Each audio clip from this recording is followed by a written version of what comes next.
जीवन में कोई दिन ऐसा रहता है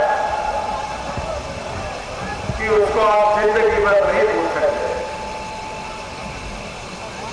आज का दिन भी मैं मेरे जीवन में कभी भूल नहीं सकता।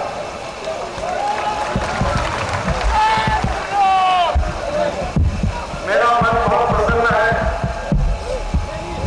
कि मेरे जीवन में पहली बार रामलला का दर्शन लेने का सौभाग्य मुझे आज मिला।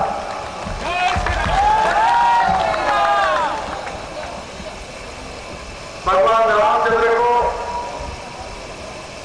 मर्यादा पुरुषोत्तम के रूप में, आदर्श पुरुष के रूप में हम सब लोग मानते हैं। प्रभु रामचंद्र हमारे इतिहास, हमारी विरासत, हमारी संस्कृति के प्रतीक है। अच्छा पुत्र कैसा चाहिए, अच्छा राजा कैसा चाहिए, अच्छा व्यक्ति कैसा चाहिए, सभी अच्छाई के प्रतीक के रूप में प्रभु रामचंद्र हमारे लिए आदर्श है। और जब आज मुझे रामलला का दर्शन हुआ तो मैंने उनसे आशीर्वाद मांगा कि प्रभु हमको इतनी ताकत दे कि इस हिंदुस्तान को भय, भूख और आतंक से मुक्त करें। सुखी, समृद्ध, संपन्न, शक्तिशाली पूरे दुनिया के इतिहास में हमारे इस मातृभूमि को प्रथम क्रमांक पर ले जाने का सौभाग्य हमको दे। इस देश के गरीबों की सेवा करने की प्रेरणा दे। गांव, गरीब, मजदूर और किसानों की भलाई करने के लिए हमारे हाथ से अच्छा काम हो, इसके लिए हमको आशीर्वाद दे। यही प्रार्थना मैंने प्रभु रामचंद्र जी के पास। देख लो कितना लंबा कार्ड है। बहनों भाइयों, ये कार्ड इतना लंबा है। आज मैं इस भूमि पर आया हूं। ये भूमि का इतिहास, यहाँ की विरासत प्रभु रामचंद्र ने और रामायण काल से मिली मिला हुआ इतिहास से मिली हुई विरासत और संस्कृति तो नहीं लग रहा, दिखाई दे रहा हमारी प्रेरणा के स्रोत है।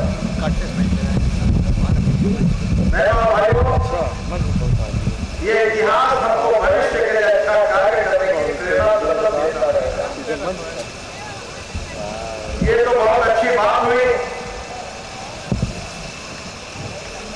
कि हाईकोर्ट ने अब इस बात को स्पष्ट कर दिया है कि जहां रामलला की मूर्ति है वही प्रभु रामचंद्र का जन्म स्थान है। इस बात को हमारे अदालत ने, हमारे हाईकोर्ट ने स्पष्ट कर दिया। मुझे विश्वास है कि निश्चित रूप से जिस जगह पर प्रभु रामचंद्र का जन्म हुआ है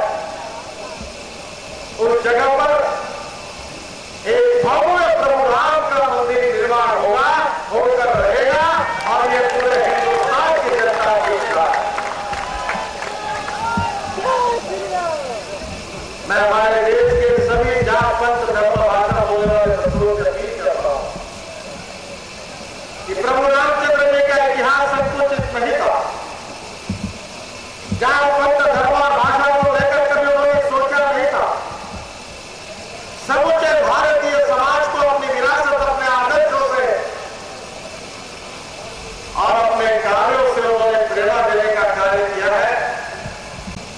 ये कोई सांप्रदायिक और जातीय विषय नहीं हो सकता।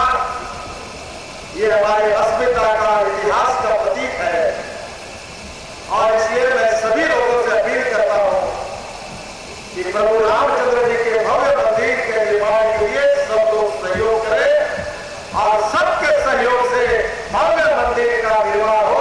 यही कामना मैं हृदय से आपके सामने व्यक्त करना चाहता हूं। राम मंदिर का तो मार्ग स्पष्ट हुआ है, पर उसके साथ साथ राम राज्य का निर्माण करना यही हमारा संकल्प है। स्वाधीनता के पहले महात्मा गांधी कहते थे कि हमें राम राज्य का निर्माण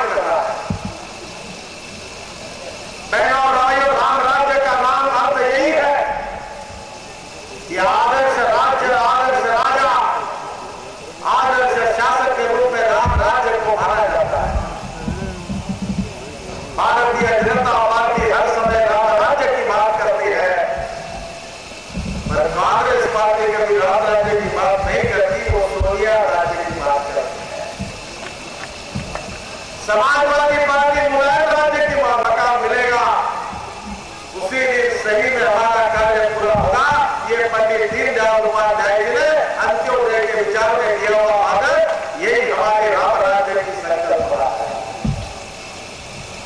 1947 के पहले इस देश के स्वाधीनता के लिए लाखों स्वातंत्र वीरों ने, देशभक्तों ने, क्रांतिकारों ने अपने जीवन को इस देश के लिए न्यौछावर कर दिया।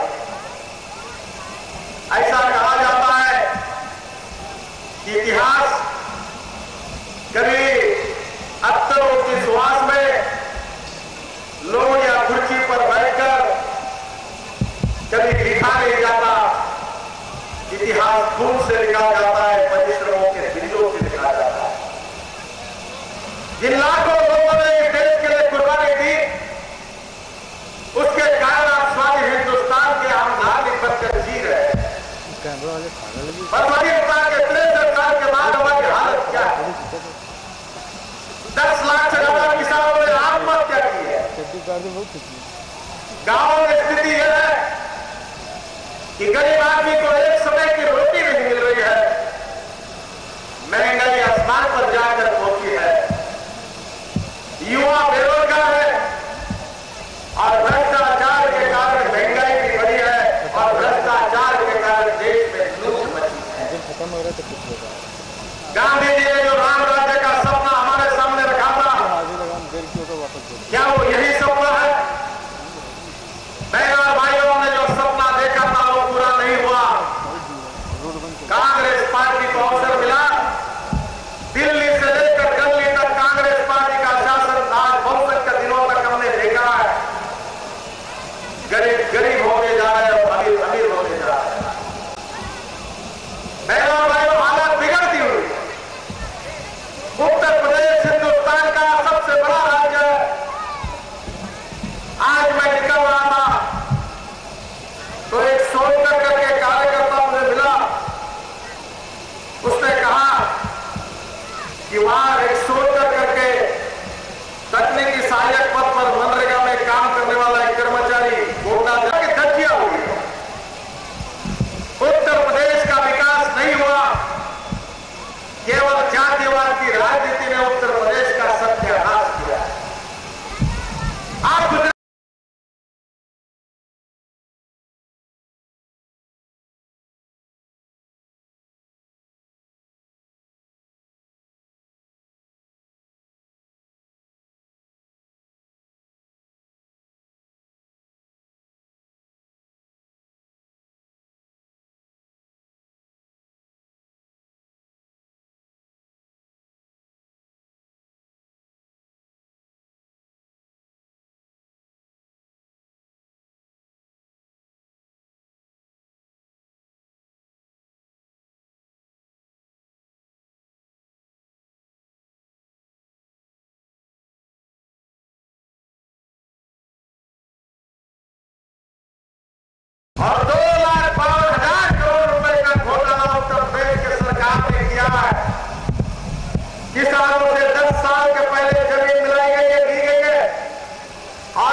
फिलीपाइंस और पेरू जैसे देशों में अपना धर्म वापस आया, पर कांग्रेस पार्टी ये धर्म वापस लाने के लिए तैयार नहीं है, क्योंकि इन चोरों के और बेईमानों के जब नाम जाहिर हो जाएंगे तो कांग्रेस पार्टी का मुंह काला हो जाएगा, और इसलिए इनके नाम जाहिर करने की इनकी तैयारी नहीं है।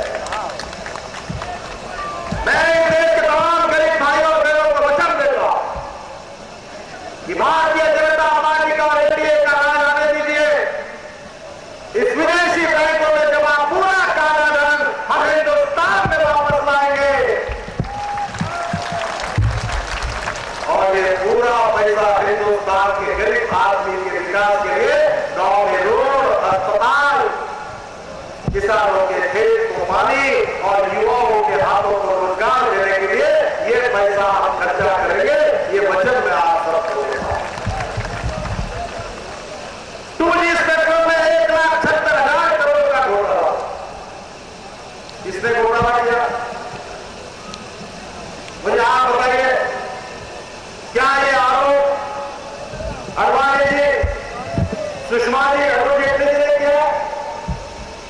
केंद्र सरकार के संविधान में जो CAG करके संस्था है, उन्होंने लिखित रूप में पार्लियामेंट को रिपोर्ट दिया है कि 2G स्पेक्ट्रम में 1,76,000 करोड़ का घोटाला हुआ।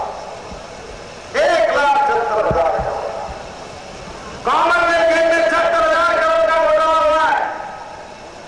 यह करवानी तो बहुत छोटी चीज है, इसके पास तो केवल 1400 करोड़ रुपए का निर्णय करने का अधिकार था, पर जिन्होंने 75,000 करोड़ रुपए खर्चा किए और इस देश को रुपए का कॉमनवेल्थ गेम के नाम पर काम किया, उनका क्या है? इसका जवाब मनमोहन सिंह जी ने हिंदुस्तान की जनता को देना चाहिए।